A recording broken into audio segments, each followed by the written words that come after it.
Early Rome.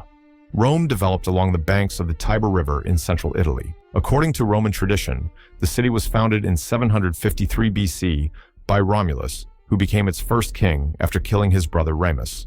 Although this story belongs to mythology, archaeological evidence shows that small communities existed in the area centuries before Rome became a city. These early Romans were farmers, shepherds, and traders. They lived in simple wooden huts and relied heavily on agriculture, livestock, and small-scale trade. Rome's location gave it important advantages. The Tiber River provided fresh water and access to trade, while nearby hills offered natural protection against enemies. In its earliest centuries, Rome was ruled by kings. Many of these kings were influenced by the Etruscans, a more advanced civilization in northern Italy. From the Etruscans, Rome adopted stone construction, drainage systems, early road networks, religious rituals, and symbols of political authority. Over time, resentment toward kings grew among the Roman population. Romans began to associate monarchy with tyranny, corruption, and abuse of power. When the last king was overthrown, Rome rejected kingship entirely. The Republic. In 509 BC, Rome established a republic. Power was divided among elected officials, and no single individual was meant to rule alone. The Senate became the most influential political institution, dominated by wealthy aristocratic families. Roman society was divided into social classes. Patricians held most political power, while plebeians made up the majority of the population. Over time, plebeians demanded political rights and legal protection. This struggle led to reforms, including the creation of tribunes, who could veto decisions that harmed common citizens. The republican system was deliberately complex. Authority was spread across multiple offices, and political terms were limited in length. This structure was designed to prevent tyranny and protect the state. Military service was central to Roman identity. Citizens were expected to serve in the army, and success in war often led to social status and political influence. The Republic functioned effectively while Rome remained a regional power. But as Rome expanded beyond Italy, its political system came under increasing pressure. Expansion. Rome's rise to power was driven by near-constant warfare. Through a series of conflicts, Rome gradually conquered the Italian peninsula. Once Italy was secured, Roman armies expanded into the wider Mediterranean world. The Roman military was highly disciplined and adaptable. Soldiers trained regularly, followed strict hierarchies, and used standardized equipment. Rome often allowed conquered peoples to retain their customs and local governments as long as they paid taxes and remained loyal. One of Rome's most important conflicts was against Carthage, a powerful city-state in North Africa. The Punic Wars were long and destructive. During the Second Punic War, the Carthaginian general Hannibal famously crossed the Alps with his army to invade Italy. Despite heavy losses, Rome eventually defeated Carthage. In 146 BC, the city was destroyed, and Rome became the dominant power in the Western Mediterranean. Expansion brought enormous wealth, land, and millions of enslaved people into the Roman system. However, it also created serious social problems. Small farmers lost their land, inequality increased, and powerful generals gained unprecedented influence. Rome was expanding rapidly, but its internal stability was weakening. Civil wars. By the 1st century BC, political tensions in Rome had reached a breaking point. Violence became common in public life, and rival political factions openly fought for control. One of the most influential figures of this era was Julius Caesar. He was a successful general, an ambitious politician, and extremely popular among his soldiers. When the Senate ordered him to give up his military command, Caesar instead crossed the Rubicon River, openly defying the authority of the state.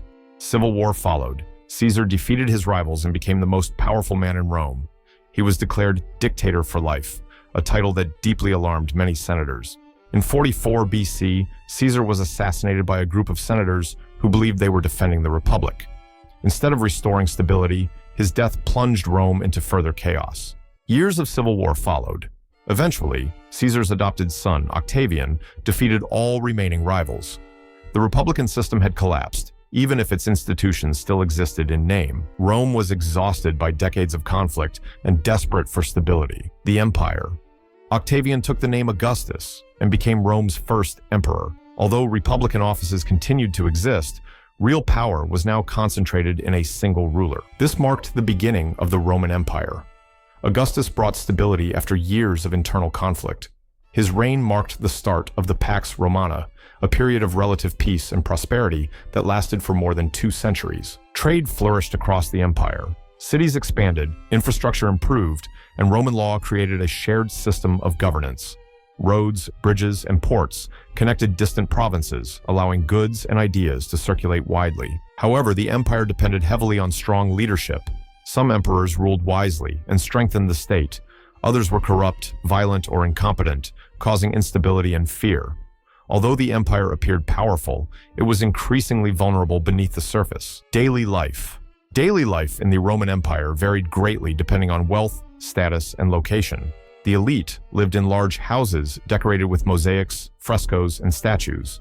The poor often lived in crowded apartment buildings that were cheaply constructed and prone to collapse or fire. Public life played a central role in Roman society. Bathhouses, forums, theaters, and marketplaces were places where people gathered daily to socialize and conduct business. Entertainment was used to distract and control the population. Gladiator games, chariot races, and public spectacles attracted massive crowds and were often funded by the state or wealthy elites. Slavery was deeply embedded in Roman society. Enslaved people worked in agriculture, households, mines, and workshops. They formed the backbone of the Roman economy. Roman society was advanced and organized, but marked by extreme inequality. Religion. Early Roman religion focused on rituals, tradition, and maintaining the favor of the gods. Religion was closely connected to the state, and public ceremonies were believed to ensure Rome's success and stability. As the empire expanded, it absorbed many new cultures and belief systems. Religions from across the Mediterranean world spread through trade, migration, and conquest. Christianity emerged as one of these new religions. At first, Christians were persecuted because they refused to worship Roman gods or emperors. In the 4th century, Emperor Constantine legalized Christianity. Over time, it became the dominant religion of the empire, reshaping Roman culture, politics, and identity. The fall. The Roman Empire did not collapse suddenly. It declined gradually over several centuries. Economic difficulties, political instability, corruption, and external invasions all weakened the state. Maintaining control over such a vast territory became increasingly difficult. In 395 AD, the empire was divided into eastern and western halves. The Western Roman Empire struggled to defend its borders and maintain authority. In 476 AD, the last Western emperor was removed from power. The Western Roman Empire had fallen. The Eastern Roman Empire continued for nearly 1,000 more years. Rome collapsed as a political entity, but its influence endured.